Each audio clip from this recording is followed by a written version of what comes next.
Soyez les bienvenus pour cette nouvelle émission de Femmes de Sport. Je suis ravie de vous retrouver aujourd'hui. Avec nous, deux invités. Ifinué Davitas, bonjour. Bonjour. Vous êtes membre de l'équipe de France de natation synchronisée, à votre palmarès, 4e et 5e au dernier championnat d'Europe. Et vous êtes également pensionnaire à l'ETSEP actuellement. Puis nous recevons la star de l'équipe de France de handball, 2 fois vice-championne du monde, élue meilleure joueuse en 2009. Bravo, bienvenue. Merci. Alors, toute première question, c'est sur votre parcours. Alison, le hand, c'est une histoire de famille ou c'est une passion ou ça a été, à l'époque vous avez aujourd'hui un certain âge, c'était l'époque des costauds quand vous avez débuté, c'est ça? Oui, il y a eu les costauds puis les barjots. C'est pas comme ça que je suis venue au handball, mais c'est sûr qu'en regardant ces exploits à la télé, ça donne envie. Bah justement, comment vous êtes venue au hand? On m'y a poussé. Donc un entraîneur qui s'appelle Daniel Deherme, qui un été sur l'autre me disait allez, viens t'essayer au handball, t'as des grandes mains, t'as des mains qui sont faites pour ce sport, et c'est comme ça que je suis venue au handball. Ifinué, c'est pareil, ça a été contrainte et forcée que vous vous êtes lancée en natation synchronisée? Non, pas du tout. En fait, je faisais de l'athlétisme. Et, Quel sport? et en regardant les JO d'Athènes, en fait, je me suis dit, en fait, j'ai envie de faire ça. Et donc, j'en ai parlé à mes parents et ils me disent, ah non, tu sais pas nager, t'as 11 ans, t'es trop grand, tu pourras jamais faire ça. Et en fait, j'ai fait ça. Et justement, en natation synchronisée, il y a beaucoup de catégories. On a l'impression qu'il suffit de mettre beaucoup de filles dans une piscine et puis tout va. Expliquez-nous les catégories, techniques, libres. En fait, on a 3 ballets. On a le ballet libre, le ballet technique et le ballet combiné. D'accord. Donc, le ballet combiné se nage par 10 filles et le ballet libre et technique par 8 filles. Après, on a le duo, qui est pareil, duo libre, duo technique. Le solo libre, solo technique. D'accord. Et depuis 2014, on a le duo mixte. Ah oui, ça y est, les hommes arrivent. On en parlera des duos mix en natation synchronisée. Vous suivez un petit peu la natation synchronisée ou vous êtes que hand? Non, je suis beaucoup de sport, mais c'est vrai que la natation synchronisée, je suis qu'au JO. Voilà, forcément, c'est plus facile à suivre, quoi. Alors, je crois que vous connaissez l'émission. Vous, en tout cas, vous la connaissez. Et maintenant, c'est l'heure du zapping du mois avec les chaînes de télévision locales de France.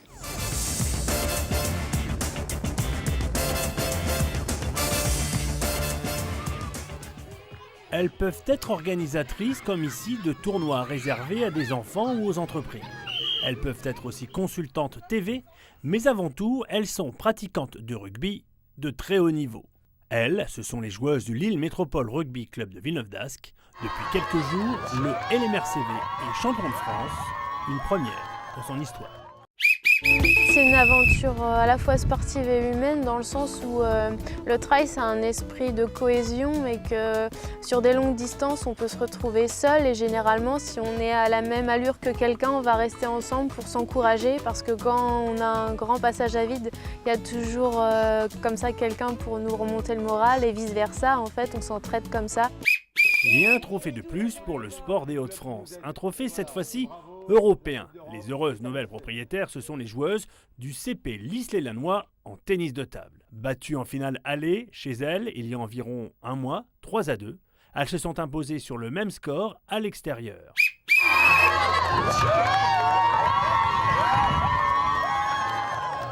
Les Douaisiennes ont réalisé un rêve dimanche, devenant championnes de France élite de hockey sur gazon.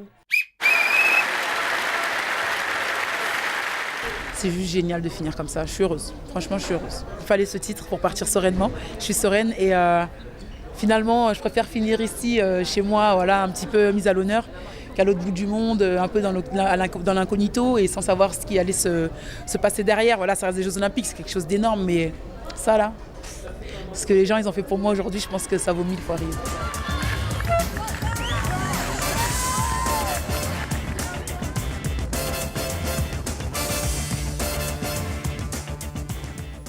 Alison, une petite réaction sur l'arrêt de la carrière pour Nina Canto. Oui, un grand nom de notre sport, hein, forcément.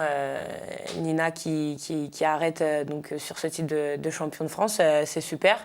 Je comprends sa réaction de dire qu'elle est contente de finir à la maison parce que c'est le club où elle a fait toute sa carrière et c'est vrai qu'elle est idolâtrée là-bas et je comprends. Voilà, c'est que quelque part, elle a envie de finir en beauté devant son public, sa famille, ses proches et puis devant tous ces gens qui l'ont tellement soutenue depuis tant d'années, quoi, depuis ses débuts à Metz.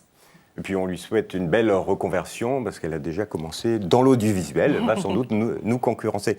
Ifinoé, on va revenir sur votre parcours parce que vous êtes franco-grec, c'est un parcours atypique. Vous avez dit tout à l'heure que vous avez commencé la natation en Grèce. Comment vous êtes arrivé à Paris?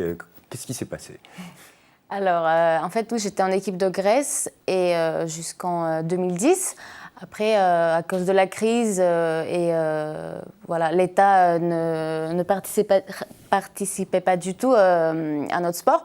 Du coup, j'ai voulu tenter une nouvelle expérience. J'avais la double nationalité. J'avais déjà vu l'INSEP et c'était assez tentant. Et du coup, voilà. Vous avez tout abandonné pour tenter la chance d'équipe de France à l'INSEP. Voilà, j'avais un rêve et j'avais envie de réussir. Et je savais que les conditions en France étaient beaucoup mieux, que l'État est plus présent par rapport au sport. Et j'avais vu les conditions à l'INSEP et c'était juste un rêve. Donc j'avais envie de participer le plus vite. Pour une sportive arrivée en France, c'est chouette alors, pour une sportive grecque. Oui, après, par rapport à la Grèce, oui, c'est assez chouette parce que le sport féminin en Grèce, on n'en parle pas du tout. Du coup, même si en France, c'est pas assez diffusé, c'est déjà mieux qu'en Grèce. Alison, à l'image d'Ifinoé, vous êtes quasiment comme une footballeuse, on vous trouve à peu près aux quatre coins de l'Europe. Ça fait partie des sacrifices du haut niveau de déménager? Oui, bien sûr, à un moment donné, après ça dépend des ambitions personnelles qu'on a. Donc moi, c'est sûr que c'était par rapport à la Ligue des Champions que je me suis exilée parce que aujourd'hui, c'est vrai qu'un club français a du mal à avoir un vrai rôle sur la scène internationale en Ligue des Champions, bien sûr. Et c'est un choix personnel que j'ai fait, que j'assume totalement. Même si aujourd'hui, je n'ai pas réalisé cet objectif. J'ai encore du temps d'ailleurs pour pouvoir le faire. Mais vous n'avez que 27 ans, si je ne me trompe pas. C'est ça. Donc il y a encore du temps pour le faire, mais c'est vrai qu'actuellement, l'étranger, pour aller chercher cette Ligue des Champions, c'est l'idéal sportivement parlant. Aller à l'étranger. Mais quand on voyage, quand on se déménage, par exemple pour vous, Ifinoé, en arrivant à Paris, est-ce que ça a été dur ou ça a été une intégration facile et rapide, que ce soit individuellement, personnellement, mais que ce soit en tant que sportive? C'était très très dur. C'était une année super dure parce que tout me semblait différent en fait. Même si ma mère est française, donc j'ai eu le côté français, en fait c'était différent. Je me suis retrouvée toute seule à 18 ans dans un autre pays, dans un autre monde. Parce que la culture n'est pas la même. Voilà, entre la Grèce et la France, les gens ne vivent pas de la même façon. Ouais, niveau culturel, c'était assez différent. Je ne comprenais pas les comportements, les gens ne comprenaient pas mes comportements, donc c'était assez difficile de s'adapter. Et côté sportif, c'était le rêve. Parce qu'il faut intégrer une équipe aussi. C'était le rêve. Ouais. Ça, c'était facile finalement. Mais non, ça a pris du temps. C'était, ma première année, c'est pas un bon souvenir, mais c'était une étape qui m'a permis de mûrir et d'affronter mieux les choses. Alison, déménager, se faire accepter tel que l'on est, c'est difficile? Oui, je la comprends tout à fait, riche de mes expériences justement à l'étranger. C'est vrai que c'est toujours difficile la première année de s'exiler. Et c'est vrai qu'avec ce que j'ai connu cette année... Et des fois, ça va au racisme, des fois? Oui, ça peut aller au racisme. C'est vrai que j'ai vécu cette expérience cette année une fois. Et c'est assez désagréable. Parce que y a cette part de frustration où tu te dis, mais tu viens dans ce pays pour jouer, pour représenter un club, donc tu représentes aussi quelque part ce pays quand tu joues contre les autres équipes d'Europe en Ligue des Champions. Et tu te dis, mais comment ces gens peuvent arriver justement à te huer, à faire des cris de singe, etc. Donc, donc c'est vrai qu'à un moment donné, tu es assez dépassé par les événements, quoi. Il faut, pour revenir à la natation synchronisée, ça demande énormément de temps, hein, c'est à peu près 8 heures d'entraînement par jour. Vous êtes inscrite, j'ai envie de dire, presque naturellement en relations internationales, mais ce qui est assez étonnant, c'est à l'Université de Grèce. Alors avec un emploi du temps pareil, comment vous vous en sortez? Je ne comprends plus rien. En fait, juste avant de partir de la Grèce, je me suis inscrite à l'université et grâce Parce que vous êtes une élève brillante, hein, 19 de moyenne au bac. Ça, c'est énorme. Du coup, grâce à ma note, j'ai eu la chance d'être à cette université-là. Donc, vu que je suis partie, je ne voulais pas du tout laisser tomber l'université. Donc, j'ai eu un accord comme quoi je peux ne pas suivre les cours, mais chaque septembre, je dois être là-bas pour les examens. Donc, je révise toute seule et je passe mes examens tous les septembre. Et en plus, vous m'avez confié que vous êtes inscrite aussi en France. Voilà, je me suis inscrite à un Sportcom cette année à l'INSEP. C'est en accord avec le CFJ. Et c'est super bien, je suis très contente de pouvoir faire double cursus, plus entraînement. Je suis assez épanouie. Il n'y a plus de temps pour les loisirs, j'ai l'impression. Il n'y a plus de temps, mais je suis comme ça, sinon je m'ennuie. Mais dans un sport qui est pas professionnel, où on gagne pas beaucoup d'argent, j'imagine, ouais. Contrairement à votre voisine. Le hand, c'est un sport pro, ça représente quoi pour les sportifs, le top sportif quand on va à l'étranger pour les filles de l'équipe de France? Une fourchette. Vous pas pouvez, le foot. non, c'est pas le foot. C'est pas le foot ni le rugby d'ailleurs. Autant se le dire. Mais déjà, il y a une vraie différence, je pense, entre les filles et les garçons, déjà dans notre milieu.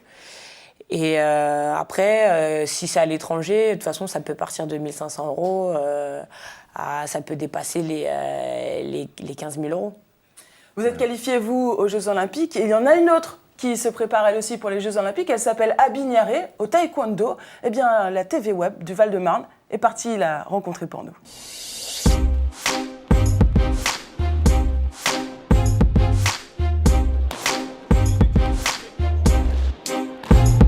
Je m'appelle Abi Niaré, j'ai 22 ans et je pratique le taekwondo. Depuis mes débuts, j'ai été championne d'Europe junior, championne d'Europe chez les moins de 21 ans, championne d'Europe senior et championne du monde 2013 au Mexique. C'est ma sœur qui en pratiquait et à l'âge de 10 ans, j'ai décidé de la suivre et voilà, c'est un sport qui m'a tout de suite plu, donc c'est un petit peu grâce à ma sœur que je suis venue au taekwondo. C'est un sport de combat qui vient de la Corée du Sud et c'est un sport en fait où on a des protections, on est protégé un peu partout, on a des protège-pieds, des gants, des casques, des protège-tibias, des protèges avant-bras, des coquilles, des protège-dents et un plastron. Et puis la règle du taekwondo en fait c'est simple, c'est toucher sans se faire toucher. C'est un sport avec beaucoup de valeurs. Les valeurs de respect, les valeurs du fair play, le dépassement de soi-même. Alors pour pratiquer le taekwondo, c'est vrai que la souplesse c'est très important parce que la plupart des combattants, ce qu'ils recherchent, c'est les coups au visage parce que c'est ce qui rapporte le plus de points. Ça rapporte 3 points ou si c'est un coup de pied retourné au visage, c'est 4 points. Donc ça va vite et donc c'est vrai qu'il faut quand même un peu de souplesse et après il faut aussi pas mal de cardio parce que c'est physique quand même le taekwondo et aussi de l'intelligence parce que le taekwondo c'est une question de stratégie, il faut pouvoir toucher et sans se faire toucher et donc observer le bon timing pour pouvoir y aller. Enfin, c'est beaucoup de réflexion. Cet été j'aimerais décrocher la médaille d'or olympique parce que alors d'aujourd'hui c'est la seule médaille d'or qui me manque. J'ai eu la chance d'avoir la médaille d'or européenne, la médaille d'or mondiale et maintenant je veux la consécration de toutes ces années en remportant cette belle médaille olympique dont tous les sportifs rêvent. Alison, aux Jeux de Rio, ce seront vos 3e JO, 5e en 2012, 5e en 2008. Je n'ose même pas vous demander ce que vous espérez, puisque vous êtes quand même double vice-championne du monde. Et oui. Qu'est-ce qui se passe? Qu'est-ce qui bloque pour les JO? Si j'avais la réponse, ça serait déjà fait. Ça serait déjà fait. C'est toujours une question de détail. Une pression en plus, peut-être, pour les JO? Je pense qu'en 2008 et en 2012, c'était pas pareil. Je pense vraiment qu'en 2012, on avait une chance. Surtout 6 mois avant, on fait vice-championne du monde au Brésil. Et en 2012, tu sentais vraiment qu'il y avait ce groupe qui était bien huilé, qui était arrivé à maturité. Et c'est vrai qu'on était la seule équipe invaincue du premier tour, quoi. Et tu arrives en quart de finale, donc tu es quand même en position de favori. Hein, donc, puis tu finis sur un scénario qui est hyper cruel. Donc c'est vrai que ça m'a beaucoup marqué, ça nous a bien affecté. Mais voilà, maintenant c'est du passé, il faut se projeter sur Rio, quoi. Rio a un couteau entre les dents alors. Ouais, totalement. Ouais. En plus, surtout qu'on arrive dans des conditions un peu différentes où l'effectif est plus jeune qu'en 2012. Donc on a aussi changé de coach récemment. Donc c'est vrai qu'il y a quelques paramètres difficiles pour préparer sereinement ces JO. Mais justement, peut-être que d'être dans la peau de l'outsider, ça va faire l'étincelle. D'avancer caché quelque part, voilà, c'est pas plus mal pour cette Olympiade. Iphinoé, vous par contre, il n'y aura pas Rio, c'est pas dans vos projets. C'est aussi ça la réalité voilà. du sport. On se prépare à ça quand on est dans un sport et qu'on est en équipe de France. On se dit on pourrait peut-être y aller et puis c'est l'échec. Comment vous le vivez? Oui, en fait, en sachant que c'est assez injuste la qualification pour mon sport, on était préparé à tout de toute façon, même si on en rêvait depuis des années.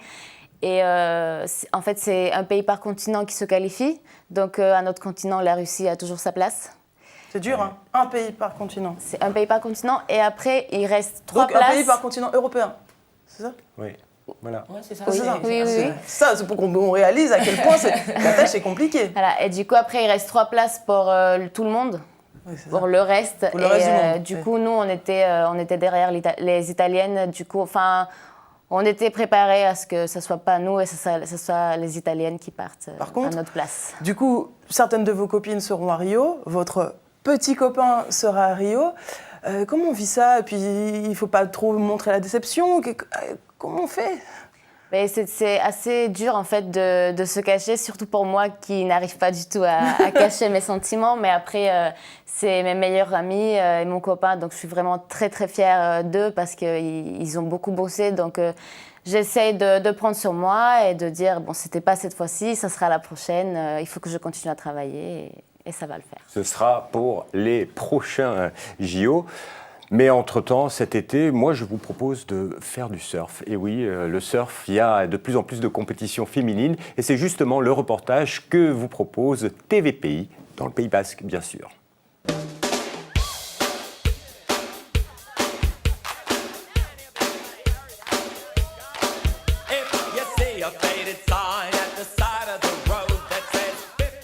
Pourquoi 100% filles? C'est parce qu'en fait, on a un quart de nos licenciés qui sont des filles. Et donc, l'idée, c'était de mettre en avant le sport féminin, qui est quand même aussi une directive du ministère des Sports. C'est aussi parce que, oui, on met toujours en avant les garçons. Et là, de faire une compétition spéciale filles, c'est très intéressant et ça les met en avant. Et moi, je suis assez fière en tant qu'élue féminine d'avoir que des filles avec nous aujourd'hui. C'est une édition que l'on fait depuis déjà 3 ans, qui est un vif succès puisque au fil des années, on a de plus en plus de compétitrices. Puisqu'on a commencé, là, il y a 3 ans, on avait à peu près une 60aine. Et l'année dernière, à peu près 80. Là, cette année, on en a 110. Donc, c'est un vif succès. Ce qui est intéressant, c'est que c'est toutes les disciplines qui sont représentées. Le surf, le bodyboard, le body surf, le longboard, le sup. Je trouve que c'est bien parce que justement on ne fait pas assez de choses pour les filles et puis surtout c'est bien moi personnellement là où je m'entraîne, je suis toute seule donc c'est bien de voir d'autres filles même si c'est dans d'autres disciplines, des filles qu'on voit dans les vidéos par exemple, on dit ah ouais, donc ça c'est sympa, ça fédère et ça donne envie de continuer et qu'il y ait plus de filles. On est ravis de voir un événement 100% féminin. C'est vrai qu'en général, on a moins d'événements que les garçons. Donc, c'est chouette de voir toutes les disciplines réunies sur une seule compète. Et voilà, il y a toujours une bonne ambiance. C'est simple, c'est top. Je pense que ça sera encore une vive réussite cette année. Et donc, je vous donne rendez-vous à l'année prochaine.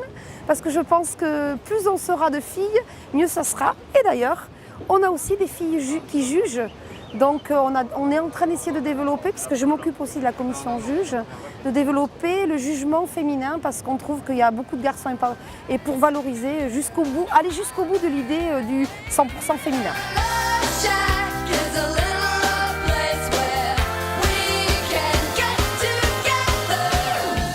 Alison, vous qui avez quasiment vu toute l'Europe, comment sont considérées les femmes et le sport féminin dans tous ces pays ? Je pense que ça dépend des sports. Moi, en tout cas, par rapport à mon expérience en Roumanie, c'est un sport qui est très très populaire. Les gens adorent ce sport et surtout que l'équipe féminine a décroché la médaille de bronze au dernier mondial en décembre. Donc c'est vrai que pour ça crée l'engouement. Voilà, il y a vraiment un engouement pour les femmes, je dirais, qui font du handball en Roumanie. Mais je pense pas que ça soit tous les sports. Ça soit tous les sports. Ouais. Faut se le dire, quoi. C'est une réalité et je pense que ça concerne beaucoup de pays. Alors Ifinoé, vous êtes dans un sport qui est féminin par excellence, mais en même temps, aujourd'hui, il y a une nouvelle compétition qui arrive, le duo mixte, et ça fait un petit peu polémique. Pourquoi ? Parce qu'il y a des gens qui sont contre le duo mixte. Oui, en effet, ça a fait polémique quand la Fédération internationale de natation a voulu intégrer cette épreuve. Parce que tout simplement, la natation synchronisée, c'est les naïades, c'est les sirènes, c'est le maquillage, voilà, c'est tout à fait féminin. Du coup, c'était une frustration, on peut dire, de voir des hommes faire ça. Et au fur et à mesure, c'est accepté comme les autres. Qu'est-ce que tu en penses, Alison ? Moi, je trouve ça bien. C'est vrai qu'à chaque fois, on fait des petites polémiques sur ça, c'est un sport qui est dédié qu'aux femmes, ça, c'est un sport qui est dédié qu'aux hommes. C'était comme ça aussi avant avec le foot. Quand le foot féminin est arrivé, on disait oui, bon. Non, je trouve ça bien, c'est de partager. Il y a un peu cette parité, je dirais, homme-femme.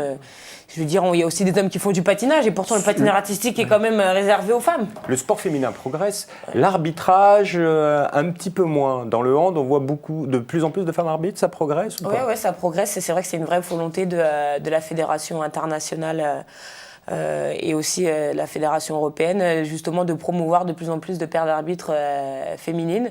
Et ce qui est normal et ce que je comprends tout à fait. Parlons un peu d'avenir maintenant. On l'a compris, la carrière d'Alison Pineau n'est pas encore terminée, mais quels sont les projets à moyen et long terme ? Oh, c'est une bonne question. Déjà la saison prochaine, donc je rejoins le club de Brest, donc pour on 2 revient saisons. en France. Voilà, un petit retour en France qui fait du bien. Puis je pense que mes ambitions sont toujours les mêmes. Elles ne changeront pas de toute manière jusqu'à la fin de ma carrière. Donc déjà dans un premier temps. Cap quand même sur Tokyo 2020 ? Oui, bien sûr, tout à fait. Ouais, j'aurais que 31 ans. Il y a encore la place. Je pense que la vraie question, c'est de se dire... Est-ce que 2024, si les Jeux sont en France ? C'est plutôt la bonne question. J'imagine que vous faites partie du comité de soutien de Paris 2024. Tout à fait. Vous aussi, Finoé, vous faites partie du comité de soutien Paris 2024 ? Absolument, mais pas en tant que sportif, mais peut-être en tant que journaliste. Oui, parce que notre sport ne permet pas de vivre à côté. Donc, pour moi, là, je vise 2020, mais après, il faudrait que je travaille à côté. Et c'est pour ça que vous faites de belles études. Mesdames, l'émission se termine. Je vous remercie infiniment d'avoir accepté de venir sur ce plateau. Quant à nous, on se retrouve tout de suite avec Florian, car l'émission n'est pas encore terminée. Ah oui.